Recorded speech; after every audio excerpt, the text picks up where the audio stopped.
Hey everyone, and welcome to the Infinite Respawn podcast. I'm Chicken. I'm Oak Tree. I'm Griff. I'm Tucker. What's up, What guys? up? Welcome back, Sup? everybody. Welcome back. We back. Yeah. It's my birthday. I'm going in present time. It's the 12th right now, but when you listen to this, it's going to be the 13th. So it's Fair. my birthday. There. Happy birthday, Chicken. Yeah, I have my first birthday. That's not. Okay, it's my 31st birthday, but my first birthday with my son. He turned 1. I turned 31. It's So, actually your first birthday inside your 30s, too. yeah, exactly. So, you know, it's a lot of What birthdays. you're saying is get him a cane for Oh, come on Yes. now. Hey, You I'll get to have it when celebrate I your need it. birthday for 31 days, though? I think you should. 31 days of But Chicken's birthday we leads into can 31 make it days like, of like Halloween. a cool one. We can make it collapsible, so they're like nunchucks, or it could be one of the sword canes. I want it as a scooter. No. I want that motherfucker to transform into a scooter. Like the little cane part separates, and you could like pull down some wheels, and you could just scoot around That's on gonna it. be It real. attaches to a hoverboard, and it's the key for it, so There you go. only you can drive on it. Oh god. Some wild birthday ideas. Well, since we've had 2 weeks, what games has everybody been playing? Well, I played Good Bad Splitgate before I left to go to Seattle for PAX.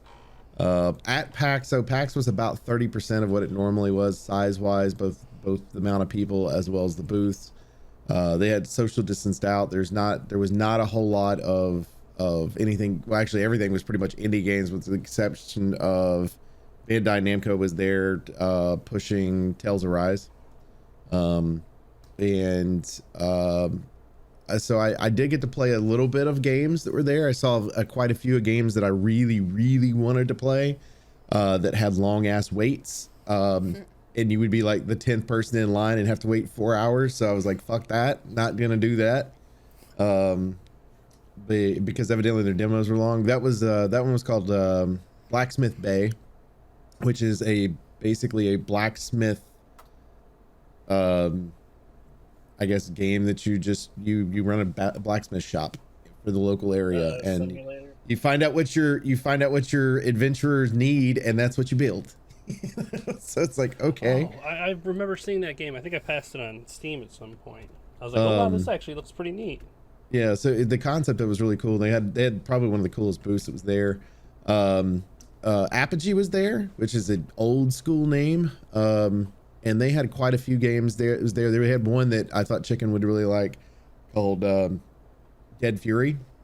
And that Dead Fury is a zombie shooter, but it's more military style. I'm not sure if it's cooperative or not, because they only had single player people playing. But graphics wise looked really neat. Gameplay looked pretty cool too. People seemed to really enjoy it. And then they have another one that I was interested in that was called Turbo Overkill. Looks a lot like Doom in the way that it's built. But instead of fighting the demons of hell, you're instead fighting people that have been taken over by electronic stuff. So these electronic monsters, essentially, which was an odd thing, but at the same time kind of cool. And then you had one called Elements, and Elements was just kind of an action adventure game, female lead in it, something you could kind of see on the Switch being played, the way that it was designed, very Zelda-esque in the way that it was done. And then I ended up talking to the developer of a game called Aaron's Gift. It's a couple that are building the game. She's doing all the artwork and the music. He's doing all the programming in Unity. They've already written a trilogy essentially, but they're trying to just produce the first game for now and see how well it does before they do the others. But the art style of it, it's the idea is that you're inside of a storybook, like when you're playing. So that's the feel they're trying to give to you as you're playing the environment. But the art style to me reminds me a lot of Alice in Wonderland, just and even The Hobbit. Just the way that some of the stuff is designed, it's very fantasy adventure game. They said that gameplay wise, they'd be looking about 6 to 8 hours, but they're adding fishing in there. And I'm like, well, that's going to be hours right there by itself. But they said that, you know, they'll have side quests and stuff, but if you wanted to play through the actual main storyline, you'd be looking at 6 to 8 hours of it. There were some little minor games and stuff that we played for the most part, but to be honest, there was not a whole lot there. Of packs, I usually have so much to talk about when it comes to games. This time there was just not a whole lot there. And from what we got through the grapevine, talking to a lot of people from packs, it is the reason there wasn't that many there is because a lot of your large manufacturer or large developers still aren't working from at the actual shop. They're at home, so they're not going to release their people, like get the stuff together and send it out to a con right now. So I'd be interested to see if in January we actually have a PAX South or not, because we could be in that same state. So they haven't released a date yet for South. So if they don't release those dates, I think they're going to hold off on it. But that's all I've played. I mean, I wouldn't mind if they held off on it just because of what's going on politically in Texas right now. But, you know, it is what it is. I don't disagree with that. So that would be nice. For sure. We'll see where that falls. I did what everybody else that played Mass Effect Legendary Edition did, which was start Andromeda afterwards. And a lot of people said they had enjoyed it more now than they did at initial launch. I am the opposite. I am struggling so hard. Like, that game is not a particularly long game, and this is how long I am, and I'm just now around the halfway point because I'm having to make myself sit down and play it sometimes. Because, dear Lord, coming off of the heels of the OG trilogy, like, I don't understand why you're more okay with it now. If you just marathoned all 3 of those, great games and then jumped into this, where you've got, one of your teammates is obsessed with the Asari. I just skip through her talking stuff now because I don't want to, I am tired of listening to it. Every time you talk to her, she's like, Asari would have a plan. Asari this, the Asari commandos, this lady who I think I want to be just like, lady, shut up, you're fetishizing another race and it's weird. I mean, the characters are just so flat in comparison to what you got in the other games. And I don't understand people that are like, well, I have a better appreciation for it now. It's actually really good. I mean, there are so many glaring problems. Not only did you convince Krogan to come with you, it's not just one clan of outlier Krogans. You got several Krogans from different clans to go with you. But yo dumbass did not bring any Quarians to help you with the Nexus that you sent. The Quarians, who live on ships. You didn't send some of the best mechanics out there because you didn't want to put them into the game yet. But you brought Krogan. One of these things would make more sense than the other.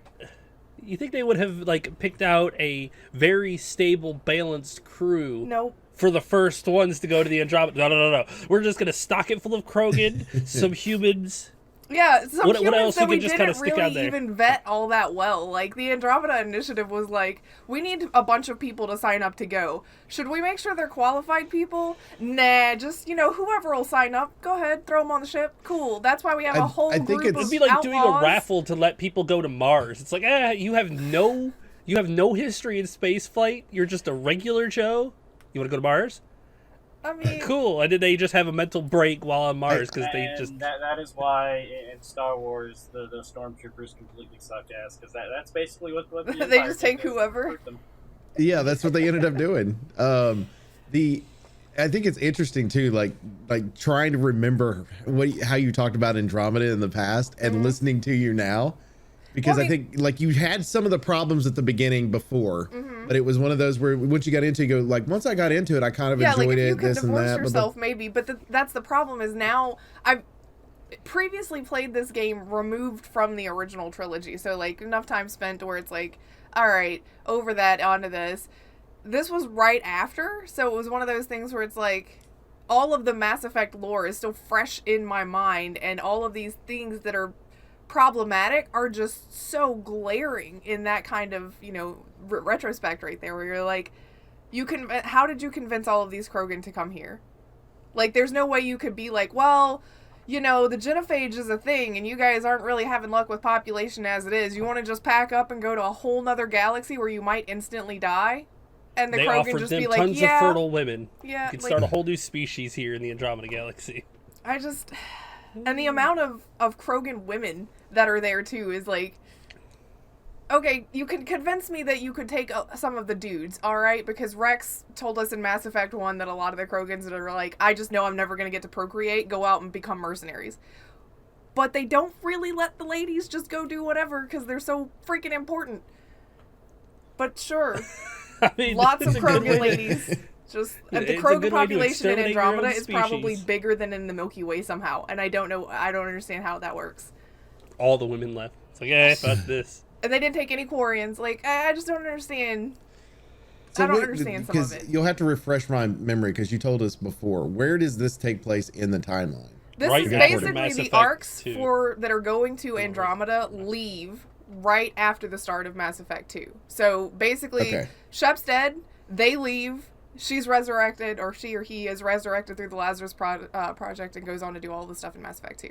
Then they leave. They leave right at right when he gets reconstructed. Because I looked at the timeline, we talked about it. Right as he's reconstructed is when they leave. Yeah, so they don't know like that anything same about what month. happens in Mass Effect 2 or 3. They're already gone. Yeah, Right. And they're asleep for 630 something years. yeah. They Like they that, know so- that Shepard, this guy named Shepard, was killed, and then, you know, right after they leave, he gets reconstructed, and then the whole rest of the trilogy finishes out, and they have no Yeah. idea. They don't know anything And about then it. and then you actually start 600 and something years after. Well, yeah, because you were original traveling through space in stasis, essentially, and that's how long it takes to Right. get there. So you don't know anything, and they're like, yeah, we can't get signals from the Milky Way because it was at the time their way to be like, we don't want you to know there's a Did they canon ending or introduce anything. new species? The Or did we Angaran and just the Ket, which are Angaran. I mean, basically, your good guy bubblegum people are a race of people that trust you way too immediately, in my opinion, anyway. Strange species from another galaxy. I mean, Cool, and little the difference. the only other race in this entire galaxy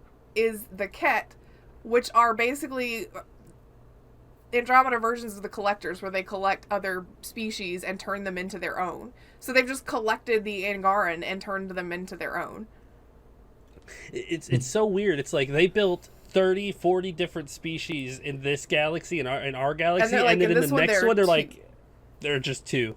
But it's That's it. I think, and this is getting ahead of myself because I haven't finished it out, so it's been a while since I've done the end of this game. But I think that the lore reasoning is that basically what the Reapers do in the Milky Way is kind of what happened over here, where the previous species just got wiped out, and because their time was over. But they were the precursors to the Angaran, which means obviously they're the precursors to the Ket somehow. I can't really remember, but I know that there's like a big reset button. That's what you're trying to do, is push the reset button on the galaxy so that everything can go back to being functional and livable and all of this shit. There's no such thing as a reset button, short of total extermination. Well, it's because they set up all these monoliths, which is padding the gameplay because you have to go to every planet that you need a settlement on and restart 3 monoliths and then go into the vault and restart the vault because that's how they stabilize the atmosphere. Basically, these things are terraforming these planets, and they are broken on purpose until somebody with the technology comes along that can fix them, which, surprise, surprise, is me. So... this random person from because a your different scanner galaxy as a comes to Pathfinder this is better one. than any technology that anybody has ever literally seen. Like, it is the most amazing thing that exists and is the only way that anybody can do anything in this game. That's why And you we are had this important. discussion- A too. 600-year-old device Developed in is another better galaxy. than anything that they've seen there. Yeah. Right? Yeah. Okay, just checking. Yeah. I know. And this guy with no experience gets to take over everything. The one with no experience, no training, gets to be I mean, the main at guy. least with Ryder, they try, like, you get chat options that are pretty much, and they're always the ones that I pick, where he's like, yeah, I don't really know what I'm doing. I'm kind of new at this. I got this job a week ago. Like, that's how I pick They all were of his trying to choices that I copy- can. And it's like, They were trying to copy Shep too early from the last one, where he was just like, I don't fucking know. I'm just keep getting caught up in shit. I'm just doing what I do. So they tried Yeah, but to copy at least it with into him, this he one. had a history there Yeah. that you could kind of. It's viable that That's the problem with Andromeda. They gave this guy nothing. Yeah. They're like, oh, congratulations, the leader dies. They no wanted him training, to be too but you're fresh, his son, and this is a monarchy now. And they don't. I just woke up, man, and you got this job. Well, Yeah. there's so You're many king. problems. Like, you're new in this galaxy, and you get there, and the Nexus, which is the new Citadel, has been there for a year, and they're falling apart, and they can't get anything done because the Golden Worlds were a bust. And they had a civil revolution where they fought each other and then kicked a bunch of people out. It's like, you have enough people to have argued over semantics on this shit, and then kicked them out into space that literally only the Pathfinder is able to navigate well enough, is what you want me to believe. But these guys all ended up on like places like Kadara, where they came and killed a bunch of Kett to save the Angaran and then kicked the Angaran out of it. But the Angaran are the bigger group of species in this galaxy. Why didn't they just come and kill those people? They're the invaders. Like, it doesn't make any freaking sense. But, okay, sure. All I'm saying is they probably should have vetted these people to make sure that they would work together and had similar ideologies before sending them to where there is a point of no return. Yeah. Like training, send these groups of people to live on a planet together alone with no outside contact, make sure they can work together. Okay, you guys are good. You're going to be spending the next 800 years together. You seem like you're cool. It's just very but hard. no, we're just going to stuff people in and let them go. I think my problem is I just don't understand the mentality of, well, it's really not that bad now that I've looked at it again. If you looked at it right after the Legendary Edition, it's like, what? Are we playing the same game? Because some of it is so painfully boring right now. Like, I'm at the point where it's like, I almost just want to stop playing. I did Kadara, which is like my favorite set of quest lines, because you meet Reyes, and he's one of the few characters in the game that I enjoy their story to. But beyond that, it's like, now I got to go to this planet, and I got to do all of these things on this planet, and then I got to go over there and do all of these things again, like restart all of the vaults and all of this shit. And I got to go find the other arcs, and I get that I'm the Pathfinder, which means I'm kind of like these people's Jesus or something, but it's really all you tedious. are is the son of the leader. You are not anything. You're just in the wrong place, apparently at the right time. For some reason. It has some good gems in it. It's just overall, it is incredibly boring. See, that part just, like, I still can't get over that. They decided to go with a monarchy style for the fucking civilization in this different universe. You're his son. Congratulations. But I don't know congratulations. Well, it's because he You're passed leading it now. to you, and you were dying. They tried to make it seem like there wasn't another option, really, instead of it just being like, he passed it off to you. It's like, well, his choices were, he's going to watch his kid die, or he's going to die and pass off Pathfinder to the kid, because there's not another option. That's fine, but you know what you do when you're like that? I need a council because I have no idea what the fuck I'm doing. So you guys, let's get a giant table and tell me what I need to do. But that's the You know what they problem would have with done Galaxy if that had been the supposed to be- case? Here's what would have happened. They would have, based on the way they wrote this plot line already, it would have been, let's say there's 9 people that are part of this council, right? All 9 of them would have died and their children would have and so all of them But nobody's would even be having brand babies new. right now. Apparently, like, there's some sort of, like, preventative so that they can't reproduce until they've gotten to a point where they can take these, drugs or whatever so that they can reproduce again. So that you don't have a population boom when there's no food, I guess, is the ideology. So it's like they're not even procreating or anything. They're just, like, pent up. You want to know, like, thinking about it in comparison, it's like Dragon Age Inquisition. This lowly nobody gets this superpower and is like, I need a council. I need some people who But are they actually have a smart to tell me council. what to That's do. the difference. I know they do. Well, in Dragon Age Inquisition, yes, you fill yourself with people who actually advise you You've and got tell your, you what to do. Your core group who are like, okay, we understand that you're a little new at this, which, is cool. Nobody's had a glowy hand before, but let's help you out a little. No, in Andromeda, they're like, here's your ship. It's got a crew full of misfits. Go save us. Okay. Go do it. Okay, cool. All right, that's just... Oh, it kills me. Like, the inconsistency of the writing is just It is. mind-boggling. It's terrible. Oh, this is what happens when you have C Team work on a fucking giant just like- franchise. AAA title. Well, I think part of it too is like they're like, you don't really have to stick to the Mass Effect Bible because they're in Andromeda now, and we're not taking all of these races because reasons. Again, I can't get over the fact that you are sending ships to a whole new place and you didn't send the best race of mechanics at all. Like, why did you not send any Quarians? Their suits are fine. You're putting them in stasis. Like, what's the big deal? They're better equipped than you are. They have stasis suits already. Yes. You know, it would have been perfect if they would have sent you over and everything was stabilized to start with. You know, you arrive, everything's all good, you start exploring, and then shit starts going foobarred. But instead, it's like, shit's foobarred, you're thrown into the middle of it, more shit's foobarred. Well, it's you're because exploring. they had to make it seem like the stakes were high enough out of the gate for you to, No, you don't. to feel motivated, but it didn't work.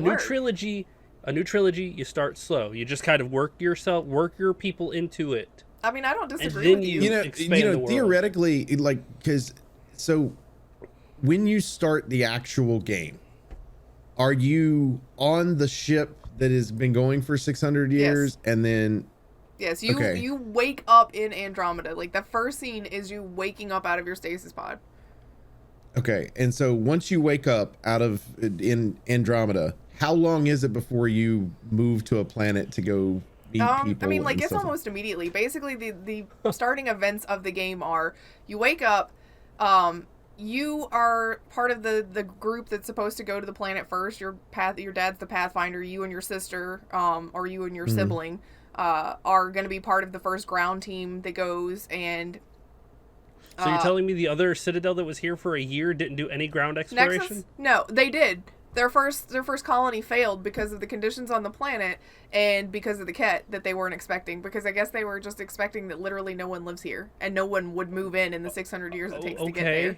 I don't really know. Yeah, we believe in science and evolution, but we don't Well, believe that's in the other thing is life they don't outside even of our bring a own lot of galaxy. military might. They bring a bunch of science ships and then they have some people that are military based, but they don't have a lot of equipment. Like, you find out at one point that the Normandy that is your Pathfinder ship has literally no guns on it. Like, you have no ships on your... no gunships, essentially. So it's like... We wanted to make sure they knew we were friendly. And it's like, but wouldn't you also want to be able to fucking defend yourself if they weren't friendly? Yeah. You just don't make your damn guns visible. Like, oh, my God. Still make it where they can pop out. I'm blown away at the bad writing right now. Like, no. I can't. All right. Because here's the thing. Here's how I would have done it. Like, because this is the reason I asked that question. Here's what I would have done. I would have, as the player, you would have spent more time on the ship that helped train you, so it's at least viable of why you're able to do this stuff. So it's like, okay, well, instead of just... they wanted to have that contention between you and Cora, the lady who's obsessed with Asaris, because she's also hung up on the fact that she's been training for years to take the Pathfinder's place, and you got it instead. And she's pretty burnt about it. And it's like, at one point, I have the chat conversation with her, and she's talking about it, and you can be like, I understand, let's, talk this out, or you need to get over it. And I pick that one every time. It's like, shut up, Cora. You literally have two facets to your personality. You want to be me so bad that you can't stand it, and you want to be Asari so bad that you can't stand it. I hate you. You're so boring. They could have developed a companionship right there. Like, you could have developed a new Joker in that kind of relationship. Yeah. It's like, this person has trained their whole life to take over your job. You got it. Okay, good. Now use your resources together and make this work. Instead, you're just like, you're too obsessed and you're too naive. Too bad you both suck. What I feel like it is they had this one writer. Like, there's one writer that worked at the C team at Ubisoft, and they got hired because they were obsessed with the Asari. So they were like, you write for this character. And then they were like, fuck, we made such a mistake. Yeah. Why did we do that? Too late now. And it's because Let's put it in the game. They want the drama of it being, one, Cora's character has to come to terms with the fact that she's not the new Pathfinder and you are. And that when you finally do find the Asari arc, the Asari that she wants to be so badly and idolizes is actually kind of a shitty person and made some really shitty calls that cost a lot of people their lives. So she then has to grapple with that too. Like, that's supposed to be the depth of her character, is that she has to come to terms with these ideologies that she had and they didn't come through the way that they were supposed to. And it's like, you can do that like, that is not a bad trope to follow, but you have to do it well so that it doesn't fall flat. And you tried to throw in 2 really big problems for her to overcome over the course of one game, and they just didn't resolve in a satisfactory way. She eventually gets over everything, but it's like, oh no, I hate everything. I'm so depressed. My flowers are growing, and now I'm fine. Did you feed your fish, though? That's the important part of all games. I got the automatic fish feeder in Mass Effect 3, thank you. So they lived through that game. Once I got that. Not before, though. Fish died. Time to restart the trilogy. Exactly. But beyond that, I've been playing like a lot of little simulator games here and there. I'm just like game hopping in my free time, where I've done some Surviving Mars and some 2 Point Hospital, and now I kind of want to play The Sims actually for some reason. I don't know. We played. It's because you're burnt out on RPGs. I'm burnt out on anything that's going to require me to think, because I did load up Firewatch and I was like, okay, I've had this game sitting in my Steam library for years now, but you actually have to like use, you know, a compass and a map to navigate yourself, and I am not great with directions. So I'm like, it says go west. I'm pretty sure this direction is west. And then I like look at the map 5 minutes later, and I've been going north the whole time. And I'm like, this requires too much thinking. I cannot. Okay, so you decided not to look at the map when you started moving. You can't really see where you're moving on the map. Like, you can't hold it up and walk at the same time. No, but can you tell which direction you're facing?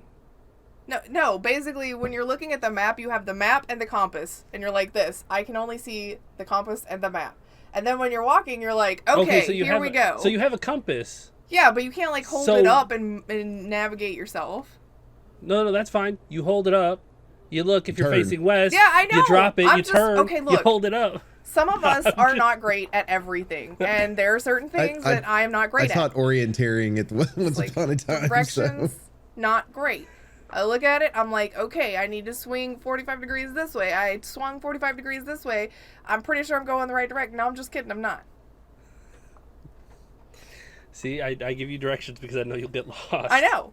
And I have long accepted that. That's fine with me. GPS is one of the best things in my life. And I'm so glad that most games had to give me the little, you know, no-brainer GPS thing. You follow this line on your mini-map here. Okay, cool. But... Just to decide, there is a damn flock of about 1,000 birds in the backyard right now. I know, you keep looking amazed. I keep thinking somebody's attacking your house. There were 2, and I looked back up, and there's about 200 now, and they're just roaming. They're just like roaming this black sea of birds. It's because it's getting a little bit cooler, and that's what happens in the fall, is all of the birds show up. So I'm convinced what happens is like all summer long we have the locust, cicada, whatever those things are that make those ridiculous noises that I hate so much. And then when we get to the fall, these birds show up and eat them all. And that's why they go away. That's a good... I like it. Anyway, we played golf with your friends this weekend too, which was fun and interesting after we got over the first round, which was stupid and horrible, and we're never playing the space station again. First of all, space station's bad, man. Oh, hated it. We love playing party mode with Baka because he gets so upset by turning into a fucking thimble. So many times. Or an acorn, or a block, or everybody else is laughing about it, and he's over here pouting. Perfectly. My shot is perfectly fine. I'm going, and then someone's like, "No, you're a different shape. That's completely fucked you." It's the most fun mode, except for he just cannot embrace the fun part of it. I mean, I think it's great. So every time I get changed, I'm like, look what I am now, cute. And he's like, oh my god. It's a little frustrating when you got that shot lined up and you go straight for it, and right before you hit the hole, you become a square and stop moving, and you're like, all right. Fuck you, whoever did that. I take that personally. But also, everybody acts like other people know. It's like, usually when I push that button, I literally don't see anyone around me because I'm so far behind everyone else anyway. I use free cam to look around, and the moment someone takes a shot, I change. I don't. I'm just like, I got the power up, push the button. That's it. I'm not targeting anybody with it. It's just, I like it. But we played that, and that's mostly that. I think that's all the stuff that I've done really. I like that game. So what you guys got? Baka? Played some Red Dead Online here and there. Yeah, that's their new addiction. Trying out Baka's. the blood money stuff, which is actually kind of neat. They did some of it with chicken too. The what now? I'm sorry. Red Dead Online, the blood money thing. Oh, blood money. Blood money. Okay. Yeah. You can actually make some pretty good money doing that too. And last night we played the Dungeons and Dragons game. I was gonna ask about that. Dark How did Alliance. that go? How bad is it? I think he's going to be more critical than I am, but go ahead, Baka. Oh, okay. One, it's kind of clunky with the movement and the combat. When you jump to ledges and stuff, like the distance you normally jump, it's like obviously your character would never make that jump, Right. Because like the animation, like it'll come up like you're jumping and you're gonna arc and just barely miss it, but the game's like, nope, we're gonna magnetize you to the thing to drive off before you fall, and then it's like. So instead of them just adjusting the jumps, because that's really all they have to do, they just made it to where that's the case. I'm Okay. not gonna lie, It's we like- came across a few times where we were going to jump, and I was like, "There's no way," and we started looking for a different way, and Baka's like, "You have to jump here," and I was like, "There's no way you can make that." And I go to do it, and my character, because you got a jump animation, just kind of gets into that animation and floats and grabs the wall. It's like, what the hell? Very, very weird, but okay. It's like the DM is just grabbing a hold of you. Pretty much just like, yeah. All right, there It you go. is also one of those games where it's like we're going to up the difficulty, and that just means the enemies do more damage and they have a fuck ton more health. So it is basically just dwell on them for 3 hours until you kill them. Oh, wow. The difficulty thing doesn't bother me because I would love, short of WoW, when it does its increased difficulties, it actually adds or changes mechanics. 99% of games that do difficulty upgrades is literally just health and damage increases. Everything from Halo to this game, literally the only difference is just how much health they are or how hard they are to take down. Well, Halo also added, at least Halo 3 did, they added characters in based on your, like if you went to Legendary, there's more bad guys there than there is if you're playing on easy or normal or heroic. So I just look at that as adding to the health pool in the area. there you go. Pretty That'll work. much. It's just making it take a little longer. They're to get also through. OP with their damn weapons too. Yeah. I don't know. It just the way they went about it, like a lot of the game feels like they got really lazy doing this. That Yeah, sounds surprising. My main gripe is just how clunky it feels. Like I like the item, like the loot and whatnot. That's kind of fun. The maps so far have been pretty interesting. I like how they do it, but the game, the fighting is just it The feels Archer like woman. When I So played with is her, this a D&D game as in it's just set in the D&D world, or does it? yes, it's set in Icewind Dale. Okay. But the archer, like you have to hold the trigger button to aim and shoot, but you do less damage that way. But you're more accurate because if you just hit the attack button for her to shoot, the smaller enemies, she automatically fires over their heads. Wow. If they're at a weird slope or an angle, she just fires into like the ramp. She doesn't try to like adjust or anything. It's just a straight shot. So they have to be tall enough, and you have to be on level with them to even try to hit them for more damage. yeah, it was So ridiculous. We were That's fighting the a troll. opposite of how a bow works. We were fighting a troll on a ramp, and he's sitting there shooting and just hitting the ground below the troll. And I'm like, you gonna hit this thing? Or he's like, I'm trying, but this stupid game is dumb. Like I said, it's just. So, it's- and you were it's- both playing on mouse and keyboard, right?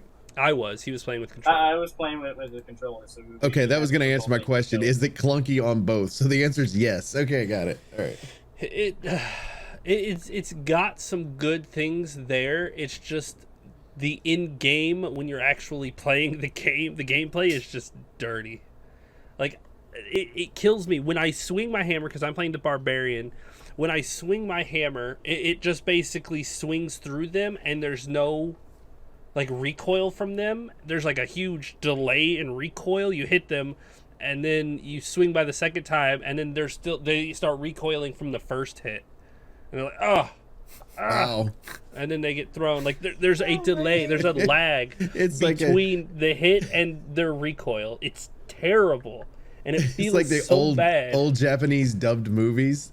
You turn around and their mouths are moving one way, and you hear the vocals another way. So in this case, it's with that. It's like swing. Oh. Like this game is definitely right up my alley, but ooh, it's just rough. Oh, it's just rough. No wonder it was like, what, 2 out of 5? 3 out of 5? Yeah, I totally get it. Like, it is, if they can fix it, they've got something they can make work there, but they need to fix it. So is the gameplay itself hack and slashes, or how? Yes, it is full hack and slash. Okay. Except it's like hack and slash when you're fighting piles of mud. It really feels like you're just swinging through water. That's bad. Interesting. Yeah, bad. Yeah, it's not appealing. Good thing it was on Game Pass. Yeah, I would. Thank God for Game Pass. Been like, yep, I'm getting my money back after this game. Hell yeah. Yeah, that's for sure. For 100% sure. Well, maybe them being on Game Pass will help them improve the game too, right? I hope so.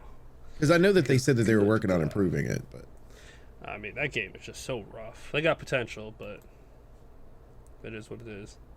for sure. Oh, man. Anything else? We got news? Yeah. You can breeze through some of these, maybe. Is there a short one over here? Come on. It's like everything Sony showed off. All of the stuff THQ wants to talk about. Like, it's like, oh, well, come okay, on. THQ's is going to be quick. They're going to announce 6 new games. Darksiders 4, please come to me. For the 10th anniversary, which is going to be... okay, good. Time Splitters 2, but please just give me Darksiders 4. I need Strife's game. Okay, you've given me the other 3. You don't have a choice at this point. I don't even care if you give me the 5th game. I don't care if you give me the 5th game with all 4 of them in it. You know, you just got to give me the 4th one at the very least. Okay, but it'll be September 17th when they broadcast to show off their 10 new games. 6 new games. 6 new games. And one of them, the Time Splitter ones. One of the things that they said on here, there's legendary franchises that apparently fans have been waiting on for decades. I mean, that means that is, gotta be within the realm of possibility. I mean, like, it's weird. THQ Nordic feels like this big AAA developer, but they are just not. They're like, we're AA. We're the AA games where we just get all the nostalgia games, those classic games, or those cult hit games. Yeah. Like, they know where their audience is, and they're not trying to be anything more than that. Like, we know Time what works. Splitters and Darksiders are the 2 most common ones in the comment sections.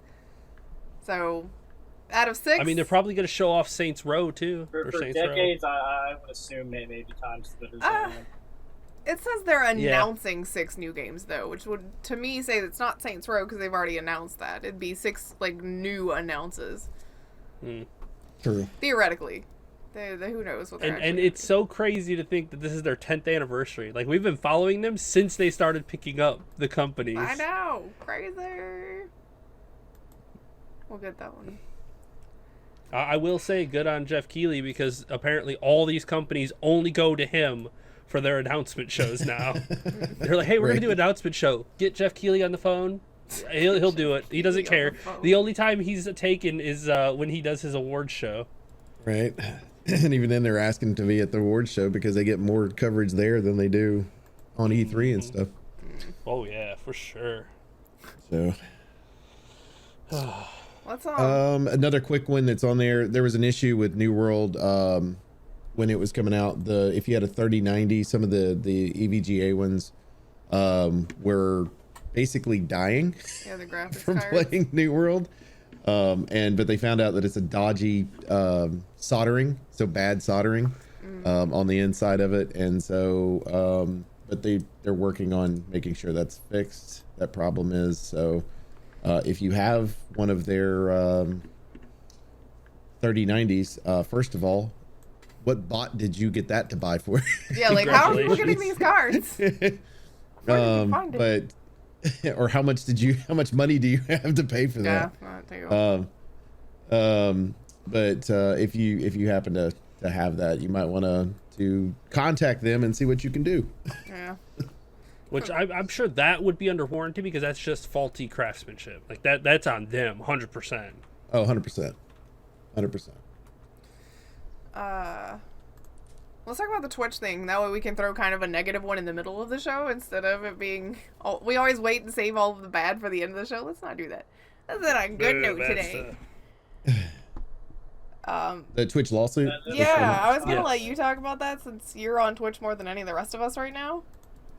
Okay, so one of the things that's been going on Twitch recently is it's two different things. One, you have what they call follow bots, which I'll talk about in a minute because I've had to deal with one recently named Haas, who's an asshole. And the other one is hate raids. And hate raids usually go to marginalized streams and spew out all this garbage that's either racist, sexist, any of the stuff that you can think of that's just pure hate, which happens to be a problem right now with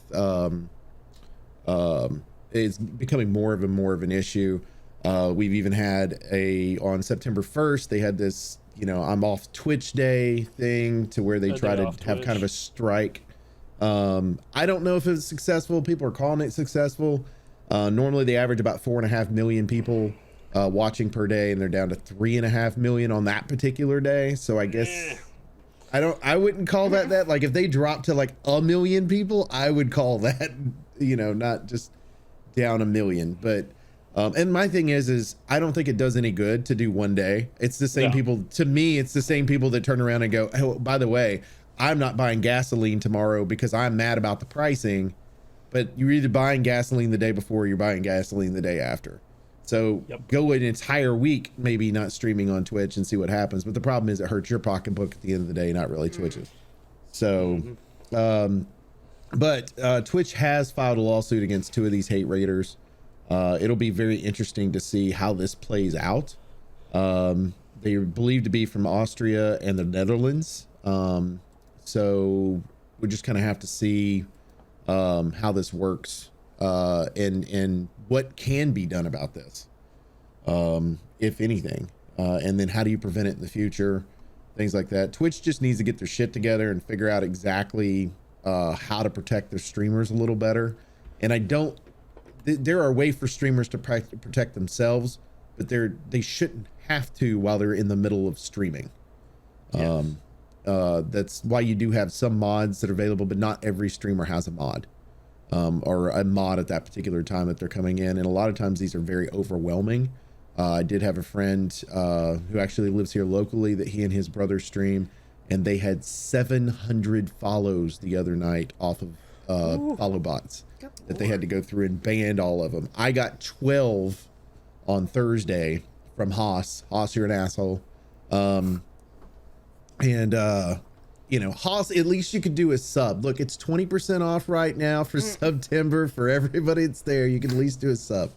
But I think that's where they've just got to figure out how to prevent some of this stuff from happening. Like, I don't know if they need, like, maybe with the follow bot, you need a second button that sits there that's not located in the same area or something. So if somebody does program a bot, they got to figure out how to do it, or they have to do a CAPTCHA or something simple that they can temporarily put in there until they can figure out a way to make that happen. I don't really know. Or but to make it that you have to have your account verified before you can follow people, or you have to wait 24 hours before you can follow anybody. Like, simple. You put a restriction on the account so that they can't just make a bunch of them and then spam somebody.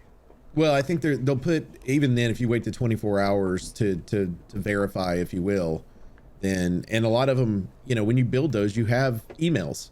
So now you got to go to an email address and they're clicking on it to verify back. So it's, you know, it's a human doing it on that end. And then, you know, it's just a person being an asshole. One of the names literally was Haas's Unstoppable was one of the account names. So they're playing with this. They know Twitch is trying to get rid of them. Yeah. And so, you know, I don't really know a really good way to do it other than throwing a CAPTCHA in there somewhere that somebody physically has to be able to hit a button to say I'm not a bot. You know, it's like, this is again a modern day problem, because give about 10-15 years, AI will be able to handle that kind of stuff very quickly. Like, they'll just build an AI into the Twitch system, and then the moment it starts sensing a little fuckery, it's going to be like, all those accounts are deleted. Like, you won't be able to get past the AI. I, for one, welcome our new AI overlords. Yes. Do not delete my stuff. Do not send my vacuum after me. I love you. The vacuum is incredible. Yeah. I'm actually going to try respect. YouTube today, like actually streaming on YouTube tonight versus Twitch. And it's No Pants is out of town, and we normally play games together or whatever. So I thought I'd take the opportunity to just try it because I want to see how the UI is, because I've never done it directly to them. I've done it through Restream before. When I was on Mixer, just to send some of the stuff over to YouTube, but I want to see exactly how it works and how the UI is with all these bigger streamers that are switching over, just to see what they're having to deal with. Because Facebook's is shit. I can tell you that from experience. I have done theirs before, and it's awful, but I don't know how YouTube's is. So I just kind of wanted to check it out and see. So with people moving over from Twitch to YouTube, some of these bigger streamers, Twitch's gonna have to get their shit together if they're not having that type of problem over at YouTube. Yeah. But I mean, well, it's because Twitch is the more popular of the two. Yeah. So when all the big streamers go over to YouTube, I guess what's gonna follow? Yeah, I don't disagree with that. The bots will eventually come too, but I would argue Google might have a little bit more weaponry, if you will, to defeat to go through that than Amazon does. I'm 100% behind you on that one. I mean, Alphabet's got its own entire AI subsection where they're developing smart systems, which I'm sure covers YouTube regularly, which I know they do. They've got the whole algorithms and shit that they develop. So I have no doubt that Google's quite a bit further ahead of Amazon, because Amazon's a selling company, and it turned into entertainment, and Google's just been Google for the last 26 years, 30 years or whatever. Right. Moving on with some more bad news-ish. It started off bad, it's ended better. We'll put it that way. Okay. So with all Griff mentioned earlier, a lot of political stuff going on in Texas right now. A lot of it has to do with laws that are being passed, issues and stuff that if women's bodies all involved in this and things like that. The biggest part about that is being is really more about bounty systems being set up for stuff that's going on, which is stupid. Lord, Texas. And yeah, but Tripwire, which is Killing Floor, which we're big fans of the Killing Floor games, Chivalry 2, as well as Maneater, have actually, the guy that was the CEO of the company came out and was for the ruling of the actual law that was passed. And he was like, I know I'm in the minority. Yeah, I know I'm in the minority here, but I wanted to go on record saying that, you know, this is something I'm for. And massive backlash. Massive. So he is no longer the CEO of said company. Even some of the developers that they publish were trying to pull away from them after he made that comment. And I will say this to anybody, and I don't care what end of a spectrum anybody is when it comes to, unless you're just an absolute hateful person, I don't care what kind of political view or personal view you have on things. If you don't understand when you say something, it has consequences, or if you are the person running an actual company you have employees that are dependent upon you to not say your personal view, because you know what I mean? Because it's like everything's dependent on it, and it's like it just does not make sense to me, and it evidently did not make sense to the rest of Tripwire, since he's no longer the CEO there. Yeah. A They're lot like, of us wanted to "Oh, boycott the no." games. I want to make sure that if you do have opinions like that, please feel free to keep saying them so that we know who to cut out avoid. and who Right. to ostracize. So if you are more than welcome to say your piece about things, but understand there will be consequences and you will follow the same suit as this guy. Boot it to the street where you belong. So Yep. that's just my opinion on it. Right. Yeah, I agree. Yeah. If you want to be a racist, sexist bigot, then yeah. You can be that in the unemployment line. Bye-bye. Exactly. Exactly. Let's see. I'm trying to get all the bad out of the way so we can get into the good at the end. There we go. Okay. So there was a ruling on the Apple versus Epic stuff. Basically, both sides lost is the only way to explain that. Apple lost in the fact that Apple now can no longer require, they still have it available, but they no longer require you to have to use their in-payment stuff that they were getting the, what was 30%, now 15% off of the App Store sales. But so you can't have your own individual app that makes money, essentially, which is what Epic was shooting for. But Epic was also seen in violation of the contract because they were trying to do it before this arrangement was being made, and so therefore they had to pay out too. But it cost Epic all of $12 million, so like, who cares? 12 million is nothing much, which if I was Epic, I would take my ass up and walk away with pride, be like, all right, we got what we wanted But you done. know that's not what Tim hurt Sweeney's us. gonna do. Like 15 minutes later, he was on Twitter crying about it. And he asked to be put back on the Apple Store in South Korea. He's like, "Can you guys put Fortnite back on the store in South Korea?" And they're like, No. Did you not? Were you okay? I get it. You probably weren't paying attention to the lawsuit you filed, but no, we are not going to do this that. again goes back to consequences. Like, you sued us, Yeah. and you're telling us, and you make more money than anybody else on our platform. All we got to do is make it to where you can't be on our platform. Yeah. Yeah, they And have the Tim right Sweeney to is be like, no. It's petty and ridiculous. It's like, is it though?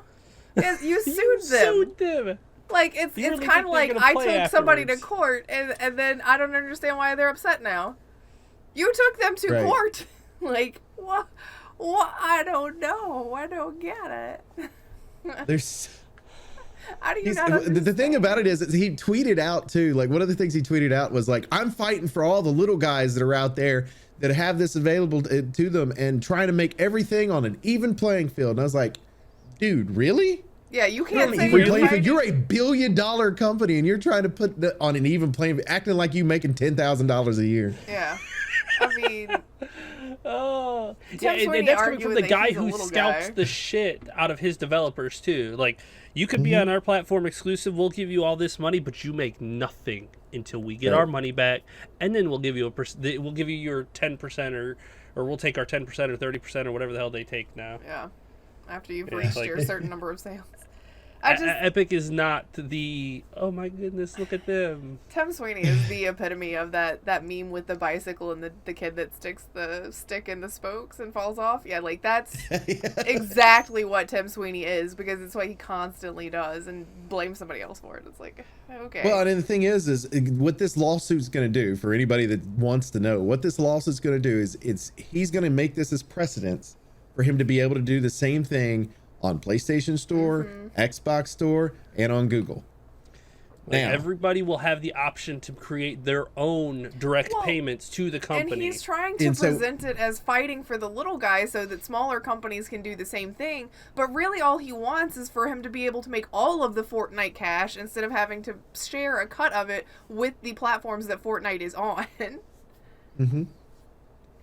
that's using processing, that's Yeah. having to go through a processing fee of some sort and going through their server. So what they're going to do is Google's going to turn around and go, well, I'm not putting you back on Android.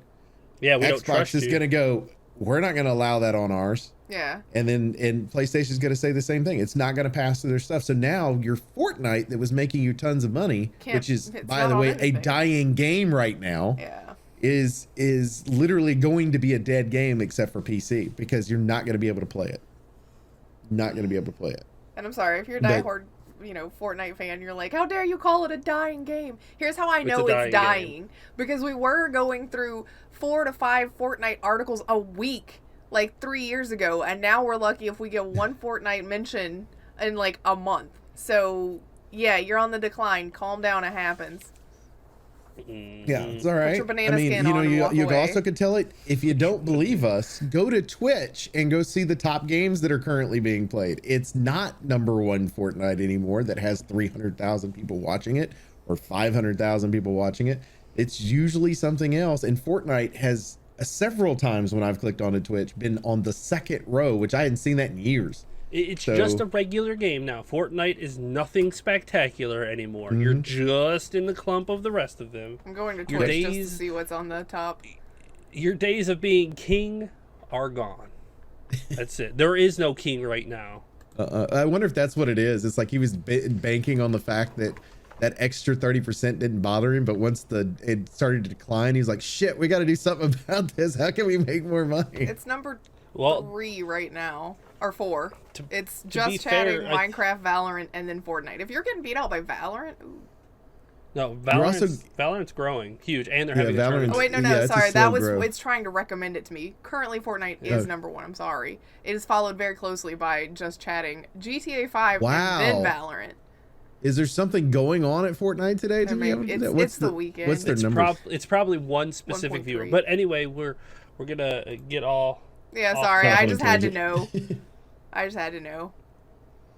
You're right. There are two massive people right now, and everybody after them. Like, it's 2 people that have over double digits in the Ks, and then 500. So. Yep. Yeah. There you go. Like, that's how you know it's dead, is because you have just people kind of holding it up there at the top, and once they leave, it's just gonna plummet to the bottom.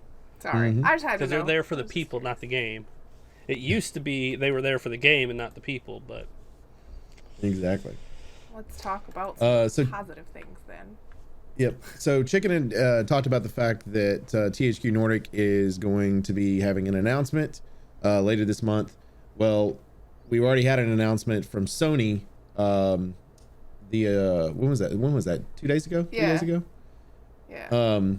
They had, but they have announcements as well as they came out with a few games. That were on there. We've got a Star Wars Knights of the Old Republic remake that's coming, which I'm ecstatic about. I'm sure there are people that were screaming so loud it sounded like people dying everywhere. Just to go ahead and tie in this other article, apparently EA is not involved in the remake, so... And talk about the worst response ever to being asked that question. I was going to say, please tell me, please read the response. It is so So good. Jeff Keighley. Okay, so we already talked about Jeff Keighley's the guy to go to if you have an announcement anyway, right? Yeah. Mm-hmm. So Jeff Keighley's asked him, and he goes, okay, I asked BioWare and EA if they're involved in the Star Wars Knights of the Old Republic remake announced yesterday and just received this response. And he goes, so I guess that's a no. And here's the response. We are proud of our long-standing collaboration with Lucasfilm Games, which will continue for years to come. Our talented teams have created some of the most successful games in the history of Star Wars franchise, including Star Wars Jedi Fallen Order, Star Wars Battlefront, Star Wars Galaxy of Heroes. That's the mobile one, right? I think so. so. Am I wrong on that? Star Wars The Old Republic and Star Wars Squadrons. We love Star Wars and look forward to creating more exciting experiences for players to enjoy. And it literally says EA spokeswoman for the thing. But I'm like, okay, so basically their response to, the question was, are you working on the new KOTOR? The answer was, we love Star Wars and we make their games. It's kind of like when you call anywhere after hours and you get like the automated thing, and one of the options is kind of like, it sounds specific. Like, if you'd like to know what time we're going to be in the office tomorrow, press 1, and you press it and it's like, we're a doctor's office who covers all of these medical complications. Here are our list of doctors. Thank you for calling. You're like, that was one of those responses where it's like, if we tell them no, they're going to get excited and make our people feel bad. Let's not say anything. Let's just avoid what's the most demoralizing non-answer our we people. can possibly give. Because everybody would be like, hell yeah, EA's not working on it. It's going to be a good game, not filled with microtransactions and garbage. I feel like it was just one of those things where they're like, I like football.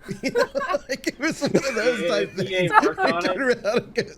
I like Star Wars. Wabaka? We got it. If EA worked on it, it would be like, yeah, you like how Ribbon's mask looks, right? Well, give us $19.99 and it's yours. Yeah. Let me get some we'll make it microtransactions up in here. Oh my god. What else? What else did they talk about? Oh my god. I almost got excited when I saw this announcement come out because I was like, holy shit, they're doing a remake of Parasite Eve. No, it's called Project Eve. I was really sad after that. Yeah, Parasite Eve was such like, oh, yeah, that's what I thought too. It's like, oh, Eve, man, maybe no. Yeah. Just kidding. It's kind of a Bayonetta looking action game. It looked neat. I liked the music they had in the background, but it's not something I necessarily would play myself, but I will watch people play it. And in the realm of Griff is mostly right. Tiny Tina's Wonderlands gameplay is exactly Borderlands. That's exactly what it is. It even says we've with got magic. guns. Like, I guess in case Borderlands fans were upset that they were going to have to use fantasy weapons. No, it's fine. They got guns. You really think they were going to make a Borderlands game without guns? No. They're not. Forspoken is a pretty good looking game. Looks like it's an action adventure RPG of some sort where basically somebody is taken from nowadays into a fantasy world that might be future, maybe past, not really sure. Alternate reality. How about that? Yeah, we'll go with that. It looks pretty neat. It's a beautiful game. Like it really shows off what the PS5 can do, and I'm so excited for the end of this particular generation, because if they're looking like this now, like how are they going to look by the end of the generation? They've learned how to hone the skills on that thing. Rainbow Extraction, Rainbow Six Extraction we've talked about before. It's still meh to me. Like, well, Rainbow Six is not a franchise that I really can get into. It's kind of like the mode they had where it's like I forgot what it's called, but they just had it recently where it's like 4 people play the infected thing inside the building, and another 4 play as the squad teamer or whatever. The operators. Sorry, 5 people. And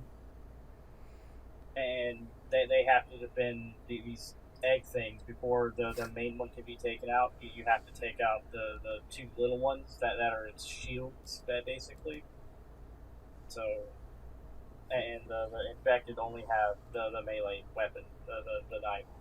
Yeah. Interesting. Well, we'll have to probably ask Red Rings how that is, because I'm sure he will, as a Rainbow Six fan, look into it. Oh, I'm sure. Probably not. He's not into FPSs currently. Right now, but a new one. That's why I just said currently. What else? So we also got an announcement for an Alan Wake Remastered that'll be coming to PS5 and PS4. Alan Wake is very popular. A lot of people like the game. I've never played it. I own it on PC, but I've still never played it. It's there. Yeah. I like a lot of your games. Yeah, I know. Wow, cut hurt. That cut, man. It's deep. It was deep. Well played, sir. Well played. But and then for some reason we need more GTA 5. I don't know. GTA 5 is Rockstar Skyrim. That is what it is. It is on everything. It is so far removed from the actual original start date that eventually you will be playing it on your refrigerator. We will be memeing it just like we do in Skyrim probably 2 or 3 years from now. So if you're looking for the remastered version of PS5 and Xbox Series X that is coming out, supposed to be in November. It's actually been delayed till March. So just so you know. So if you are interested in it, there it is. We got some gameplay from Ghostwire Tokyo. The first time they showed a trailer of this game, I thought it looked great. The second time I saw footage of it, I didn't really care for it. This time they showed it to me, I'm a little interested. So I'm moving back towards, I'm moving back toward the possibility of buying. It kind of reminds me of Shadow Warrior a little bit, based on the style that they have on there. So it's kind of neat. Yeah. Like it. We got more game footage from Guardians of the Galaxy game that was announced a couple months ago. I'm really interested in this game. I think that it's a possibility. It could really suck or really be good. I don't know if it's going to be mediocre or not. But I mean, what they've shown so far looks good. Mediocre. You got Cosmos the dog in it. That's all you need, right? So, and then they talked about Blood Hunt coming to the console generation. For those who don't know it, for the record, because I'm gonna put this out here for it because I saw the reviews on it because me and Baka looked at it. I think it was free this weekend, last weekend. Yeah, it's free. Okay. Don't download it. It has Chinese spyware that they're using for their hack protection. And when you uninstall the game, it does not uninstall it, and it leaves a backdoor. So don't. Wow. Like in the top review, they actually go through and explain to you how to fully remove it. You have to go through the command prompts to get rid of it entirely, or else it just sits there and leaves a backdoor open. Yeah, pretty much. It's more Chinese data collection.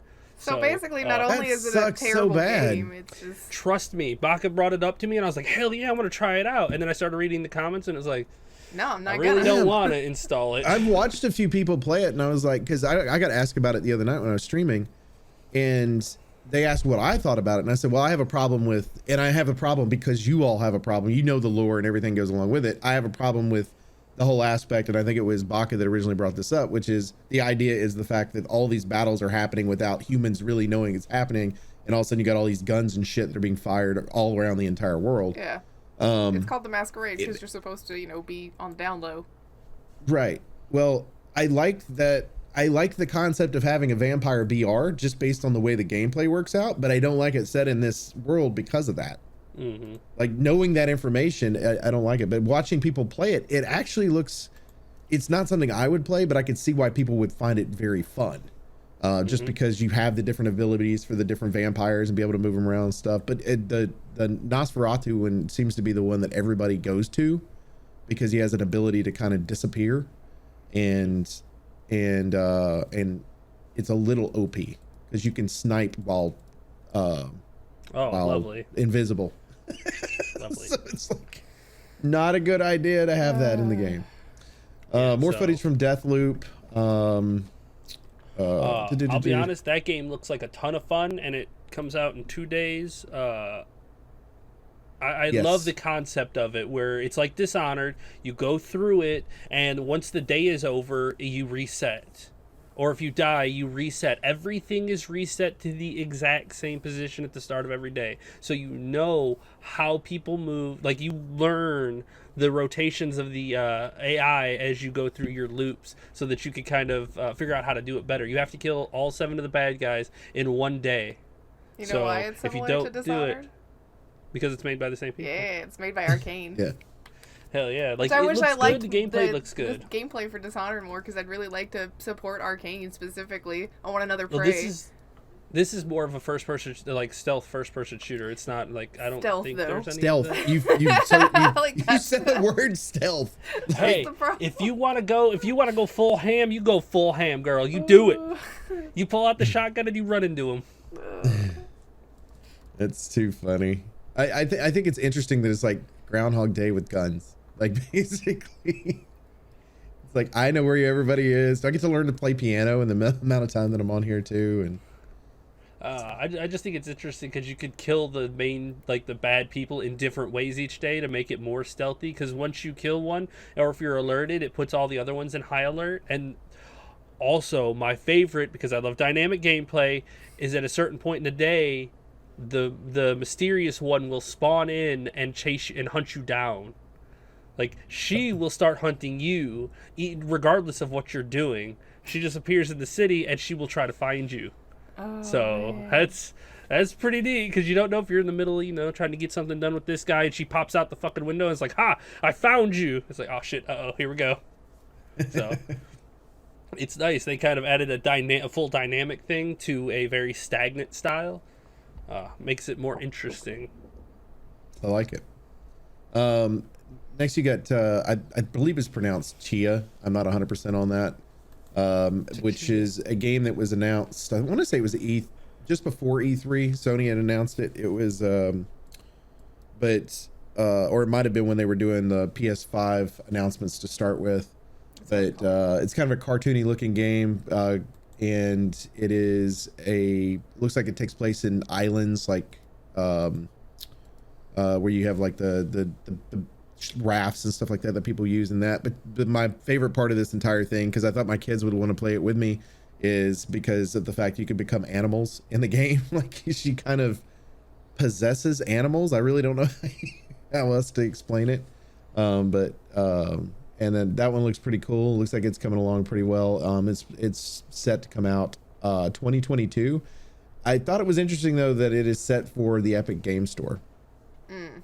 So it is something that's coming to PC as well. It's because Epic gave so much money to Sony, and Sony's going to start putting their games specifically on the Epic Game Store. It's because it's ridiculous that this console war has moved on to the PC, because you now have Microsoft on Steam, Sony on Epic.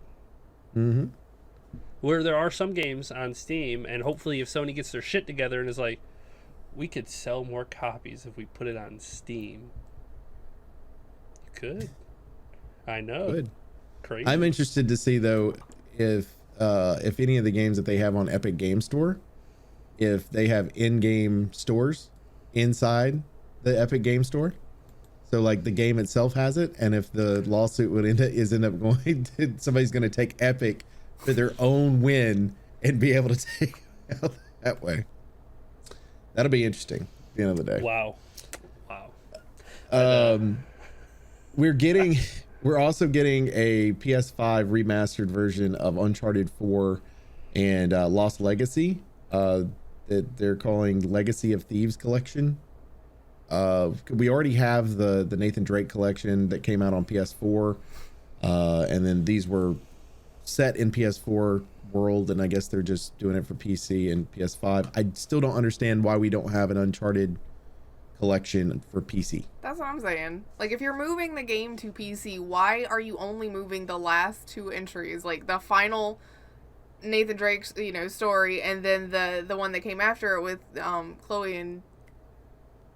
Oh my god, what's her name? Other lady, whose name I have forgotten. I'm sorry, I think it starts with an N. I don't understand why you don't port over the foundation for that. Like, how do you expect anybody to be super jazzed about it, knowing that you can't, really get the new PC market in on it? They're only going to be playing the last, part of a story that's been developing for a decade.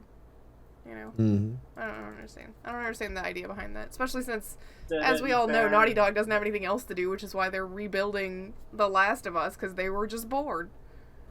To be fair, the PC community has probably already figured out like a ROM version of the trilogy at this point. But I mean, if you know that there's a demand for it, why not make the money off of it instead of just letting people download the ROMs? Especially since they were part of the original lawsuit for people making emulators. So yeah, see, there you go. Sony was the original part of that lawsuit. I guess Sony has forgotten that that's a thing that exists and happens. It's like they forget every now and then. They're like, oh yeah, did I leave the toaster on? Shit.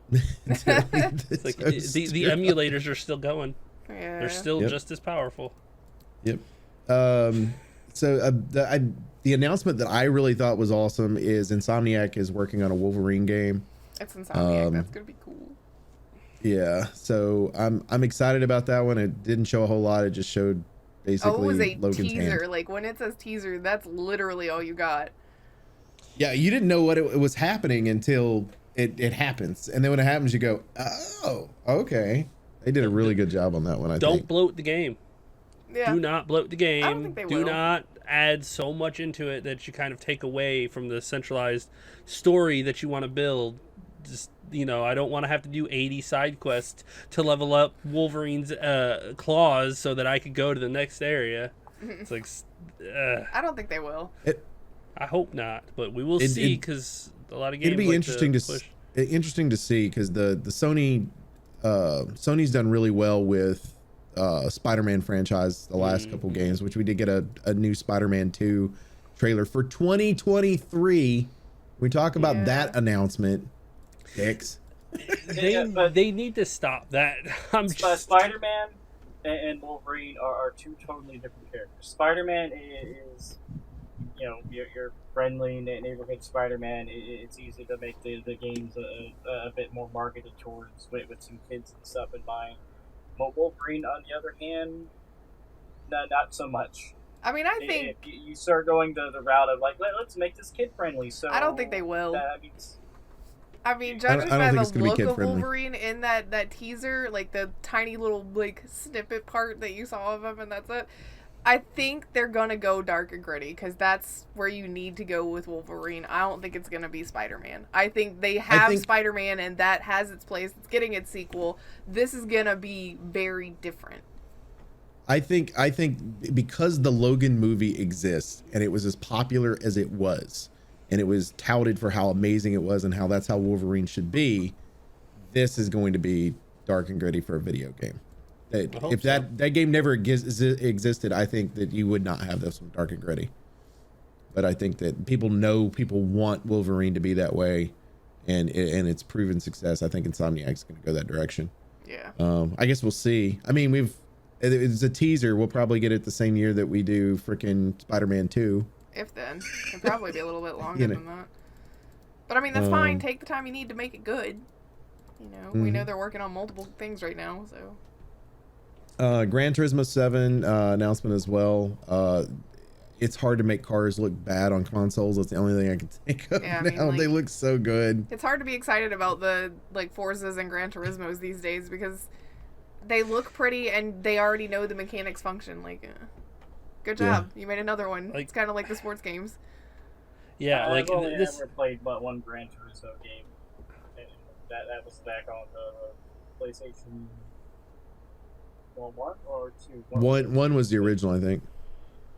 Well, I don't remember which one it was, but I just remember goofing with it for like an hour, and there was a Beetle my friend unlocked, and I went in because you could adjust all the settings and do all these tweaks, and you'll get a different performance with your car. Well, when I did it with the Beetle, it instantly, the front end instantly came up off the ground, and it was just driving on two wheels the whole time. And I was like, I have no idea what I did. So you created Herbie the Love Bug. Yeah. I just did something completely random.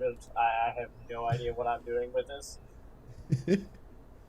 The other game that we got to see a little bit more footage of, we just got a teaser for it, I guess last year, was God of War Ragnarok, which is the sequel to the reboot of God of War from 2018, which was fantastic. Straight up one of the best games I've ever played. Y'all would not believe how many people are fixated on the fact that the Thor in this game is going to be Chonk Thor. Get over it, man. What is your problem? Why are we stuck on that? It's because we're skewed as a culture. Because a lot of people only think of Thor as in the Chris Marvel Hemsworth? universe.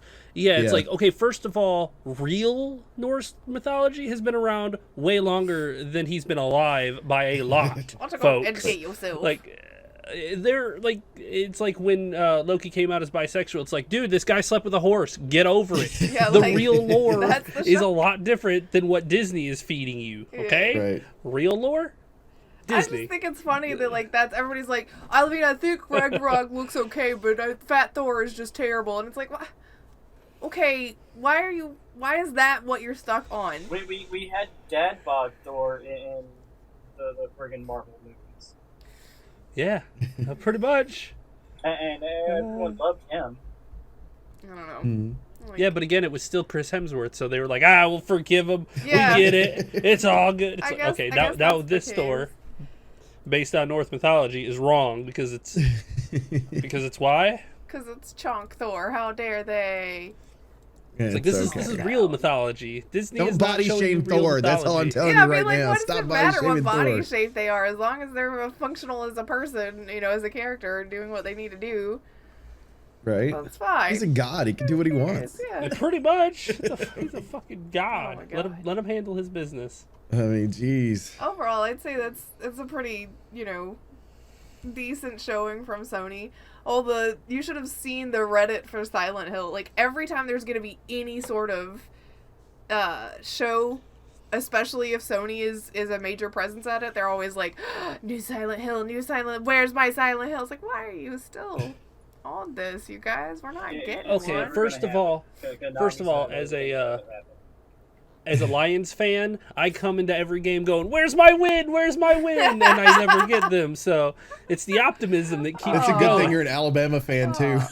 It's balance. It's like I never win over here, so I get my victories over here. Maybe one of the things that THQ Nordic is going to announce, since it's a lot of franchises that people have been waiting decades for, they're going to be like, and surprise, we finally got Konami to sell us the Silent Hill family, so here we go. If that shit happens, oh my god. I would lose my shit, man. I would be all about it. Like, let's talk. See, that's how I would THQ believe Silent it. Like, Hill. it can't be from a PlayStation announcement in any way whatsoever. It can't be anything like that. It's got to be THQ Nordic telling me the truth. The truth. That's The truth. Don't lie well, I to mean, me. think about it. The last time PlayStation told us that we were getting one, we got a playable demo of it, and then all that shit PT. went away. Yeah, but Yeah. that's because of drama between Kojima and Konami. Like, that's when he did the whole Konami Hey, tears Sony thing. might not have created the lie on purpose, but it was still a lie at the end of the day. Oh, man. Ugh. Sorry, I just had to throw that in there because I think it's funny. We do have one more article that's on here. I saved the best for last, and I don't mean necessarily the best in the fact of the game itself, but I say the best because it is a game that we all were like, well, that looks really cool, and then they showed us the gameplay. We're like, wait a minute. Yeah, so I felt really bad too because it's Midnight Suns, which is the one that Ollie worked on, and I wanted so bad to be like, I'm buying this game day one because I love him so much. Exactly. I can't do the gameplay.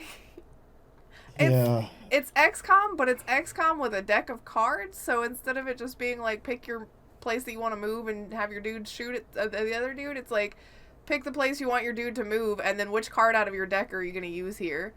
And it's just so like the story that they have set for this game and the cutscene animation looks so cool, and I wanted so badly to be into it, but the gameplay itself is so disjointed.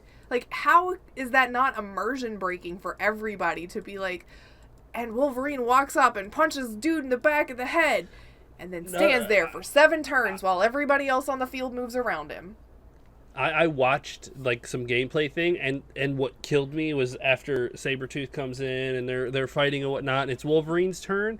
Basically, you have him like run behind Sabretooth, and he's just standing there staring forward, and Wolverine runs behind him, picks up a lamppost, hits him with it, and he's still standing, like he bounces and then gets back up and back into the idle animation. It's like, It's get hit with a lamppost. You just immersion breaking. You're all That good? game should have been an action hack and slash. Like, it should have been combos and punching and rolling and moving in real time, and that is just not appropriate gameplay for a superhero game.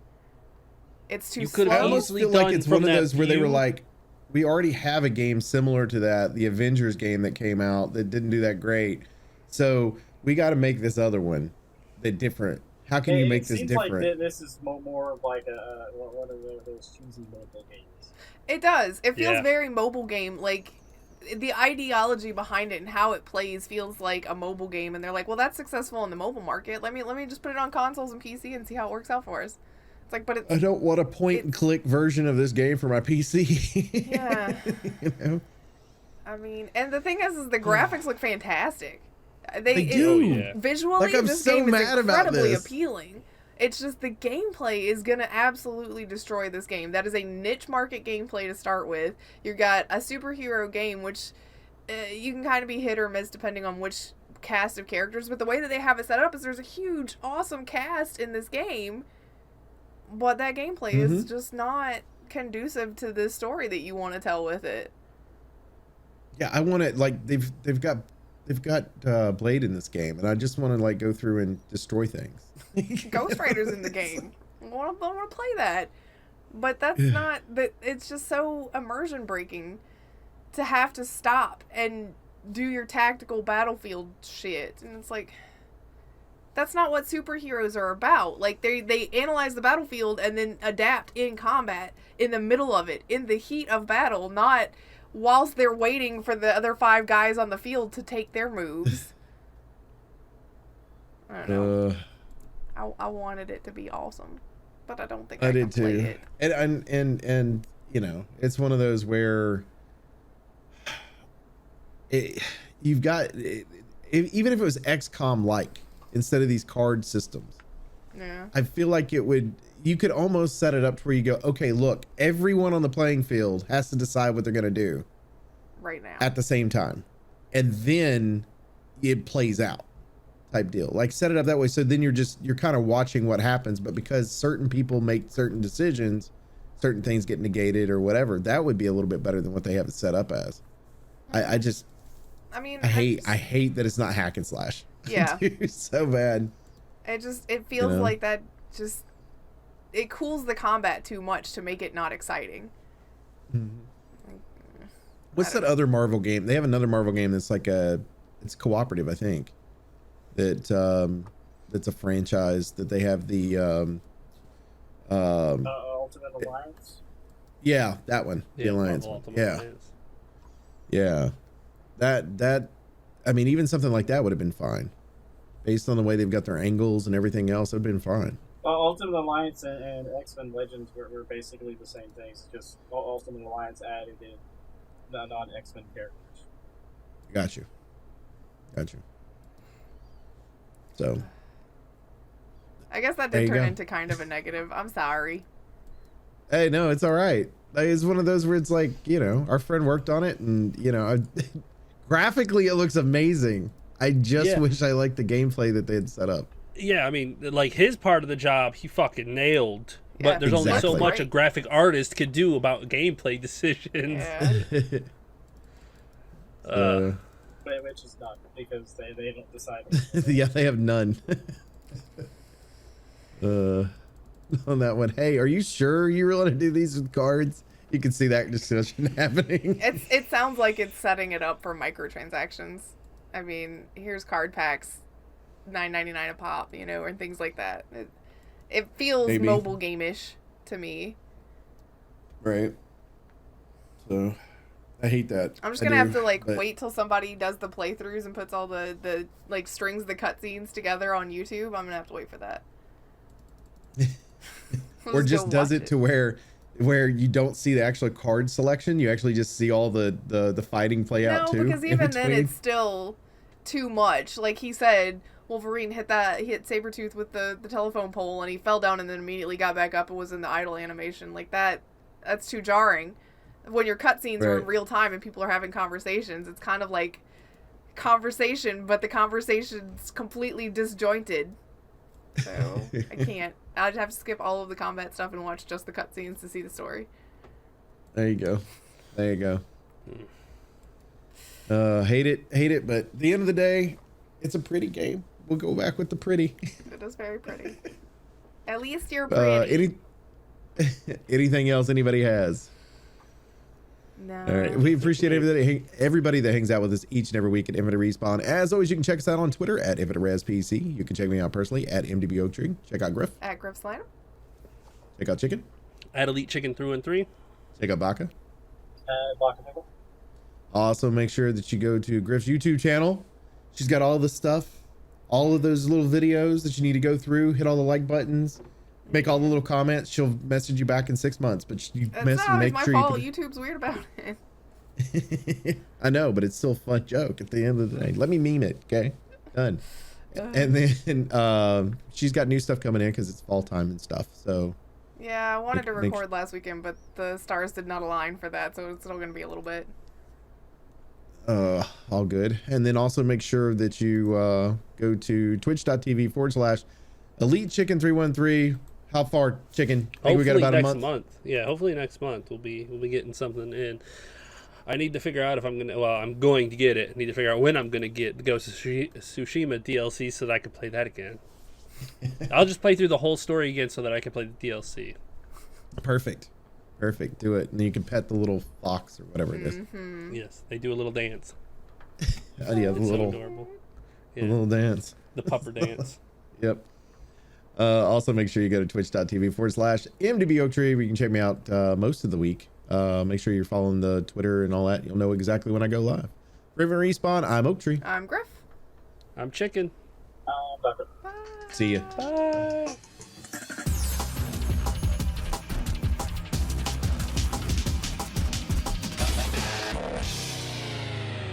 Please hang up and try again.